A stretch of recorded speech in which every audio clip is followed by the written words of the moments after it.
Hey guys, welcome back to Latin 2 Online.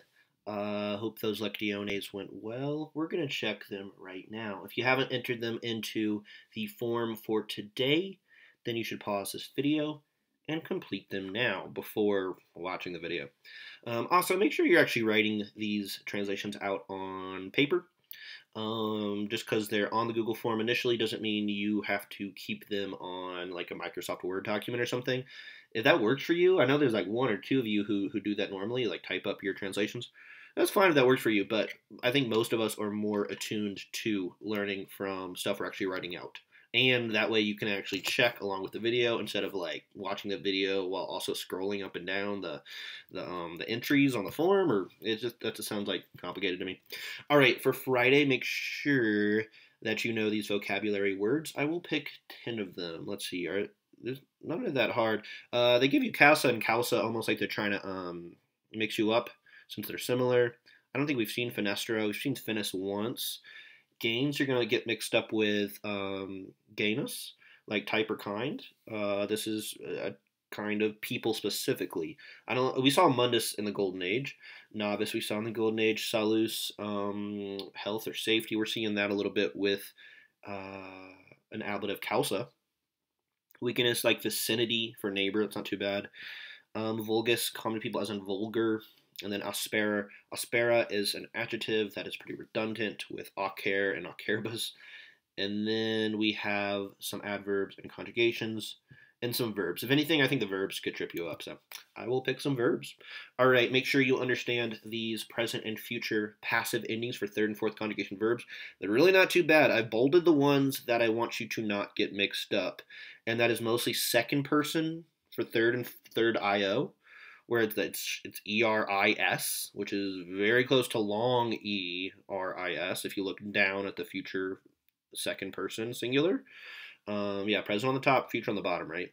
And then third person plural is also a little weird. So E is not showing up in present tense, third person plural. It's UNTUR, but it is showing up in future, and it's not even a long E. So mostly you're looking for long E's to indicate that something's future tense, but that third person plural is just like a normal ENTUR.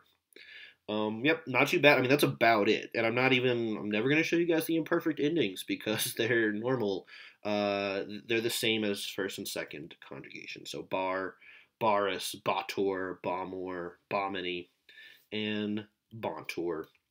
All right, let's go through these now. All right, animus eos pecunia aut cupiditate fructus tongi non paterat.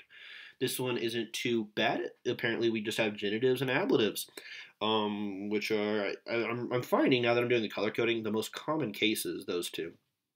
At least right now, for where we are in the textbook. So let's see. What's weird about this? I think tongi is the only thing that's weird, because that is a passive infinitive. Okay, so I'm going to move on ahead to the answer, but tongi is a passive infinitive. All right, his spirit, the spirit of him or of his, was not able or could not. That's how I'm going to take paterat, which is technically imperfect paterat, but could not is. I'm just going to go with that. Could not be touched. So tongi, since it's passive infinitive, it's be verbed.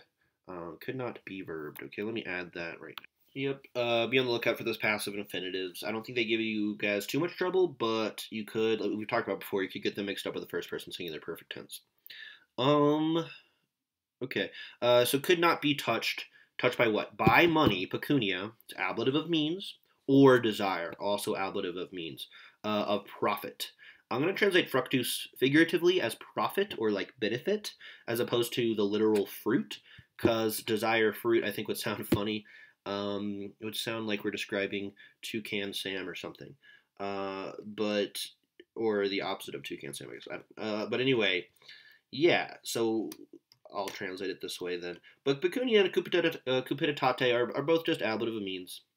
So yep, always be expecting ablatives to show up when we have passive verbs. About like 3/4 of the time we have an ablative of means or an ablative of agent when we have a passive verb. All right, number 2, amor patriae and omni spiritu sentiabatur. All right, nothing weird here. Sentiabatur is imperfect, third person, singular, passive. So that's going to be like was felt. Okay.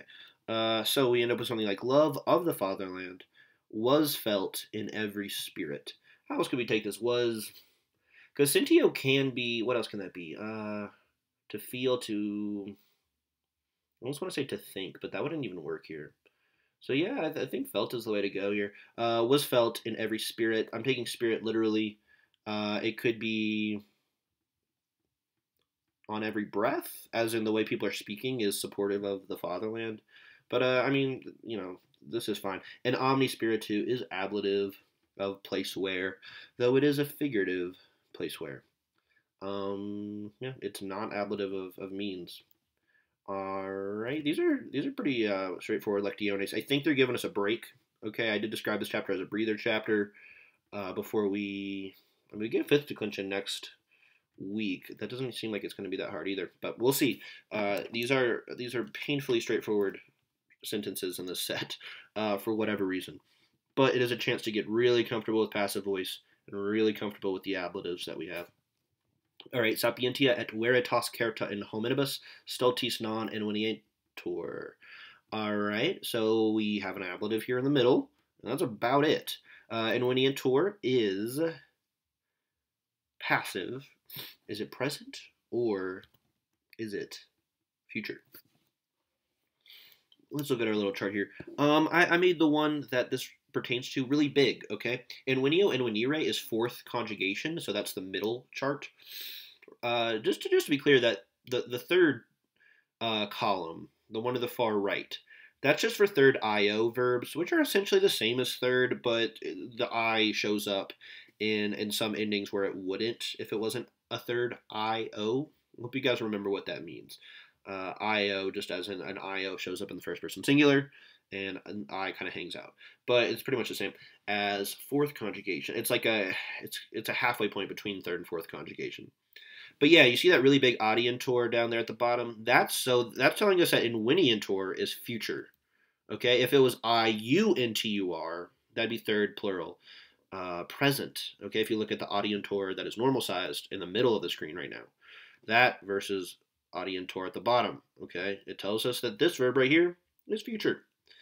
All right, so how would we translate this then? It looks like our subject is just wisdom and certain truth.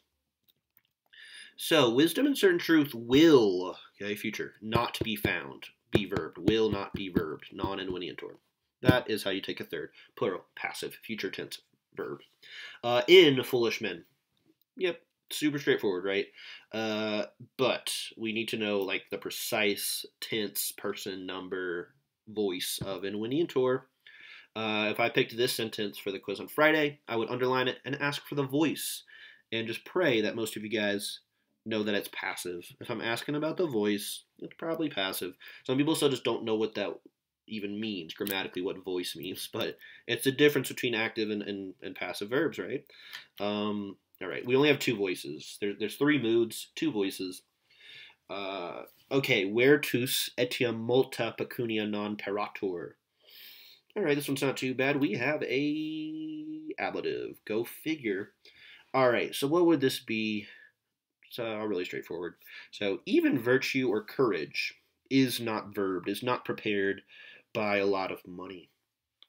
I'm actually going to take pero parare as furnished, maybe, is not furnished, as in like facilitated by a lot of money, because I don't know about you guys, but I've never really prepared virtue before, or courage. I guess you can prepare courage, maybe. But yeah, so pero parare is often prepare, but that's a bit awkward here. So multipecunia is an ablative of means or agent. It is means. Very good. We have no ob preposition. And it's a thing. It's not a person. So at this point, it's still well, let's see.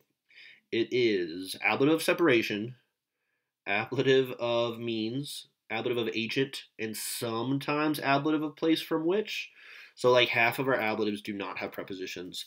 That's it's getting to be a little much. Next chapter will be our chance to round up and wrangle all of our ablative types as we learn the fifth declension.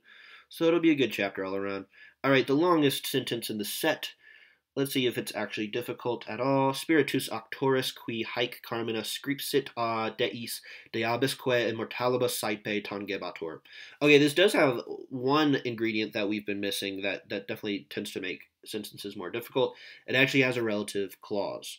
So I think that's why I'm sensing the difficulty having dropped off in this chapter, is because they're not focusing on relative clauses in the way they were for about 2 or 3 chapters. But they'll come back. They're always going to be around. And this one's not bad. I've underlined it. Qui haec carmina scripsit. It looks like that qui is going to tell us more about maybe the Octorus, maybe the spirit. I don't know. I'm not sure.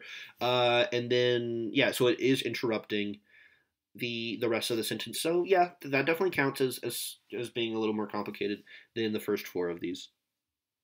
All right, so, but we start off with the spirit of the author. And then, yeah, it looks like this qui's antecedent is going to be the author. So the spirit of the author who wrote these poems, who verbed these direct objects. Scripsit is perfect, so he wrote or has written these poems. And then we jump ahead to the end of the main clause, the last word, tangebatur. Hopefully that just really rings out to you very clearly as being third, singular, imperfect passive. So that is the imperfect passive.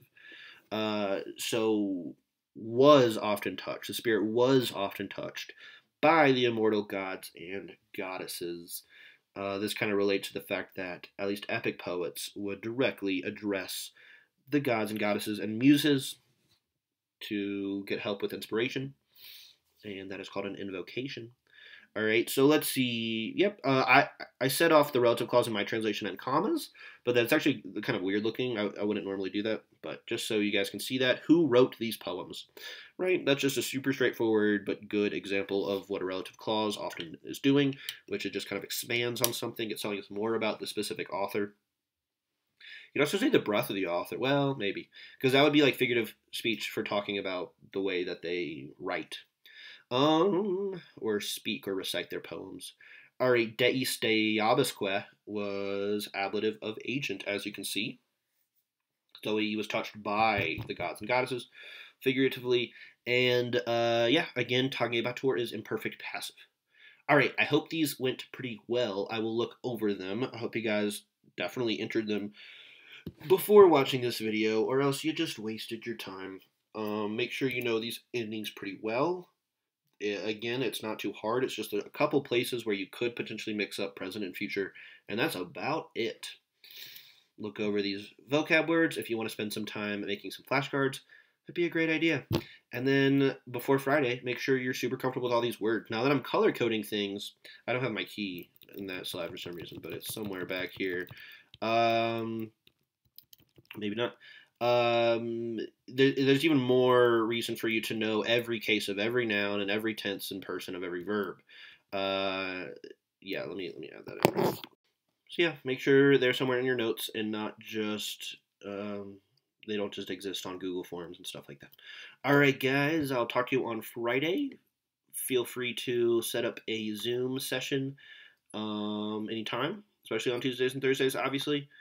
And we can make them open to the public. If you're like, hey, I want to get some help on some stuff, but it doesn't have to just be one-on-one, like you can at least tell other people about it, feel free to do that.